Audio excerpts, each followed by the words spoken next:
Welcome to పూరాలోకల్. పశ్చిమాసియాలో జరుగుతున్న యుద్ధాలు మన దేశానికి ప్రత్యక్షంగా కాకపోయినా పరోక్షంగా నష్టాన్ని కలిగిస్తున్నాయి. యుద్ధం కారణంగా మన దేశ చమురు నిల్వలపై ఇప్పుడిప్పుడే ఆందోళన పెరుగుతున్నాయి. మరోవైపు క్రూడ్ బ్యారెల్ ధర $80 దాటింది. ప్రస్తుతం నిల్వలు 8 వారాలకు మాత్రమే సరిపోతాయని కేంద్రం ప్రకటించింది. హార్ముజ్ జలసంధిని ఇరాన్ మూసివేయడంతో సరఫరాకు ఆటంకం కలుగుతోందని, సమీప భవిష్యత్తులో ఇబ్బందులు రాకుండా ఈ నిల్వలు రక్షణగా నిలుస్తాయనే భావిస్తోంది. భారత్ దిగుమతి చేసుకునే ముడి చమురు ఎల్పీజీలో సగం వాటా ఈ కీలక సముద్ర మార్గం నుంచే వస్తుంది. ప్రస్తుతం యుఎస్, ఇజ్రాయెల్ దాడుల కారణంగా ఇరాన్ ఈ మార్గాన్ని మూసేసింది.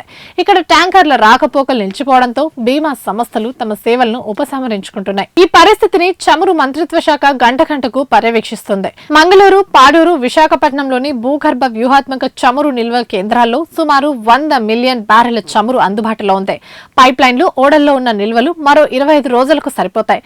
సంక్షోభం మరికొంతకాలం కొనసాగితే యుఎస్, రష్యా, పశ్చిమాఫ్రికా, లాటిన్ అమెరికా వంటి దేశాల నుంచి దిగుమతులు పెంచాలని కేంద్రం భావిస్తోంది.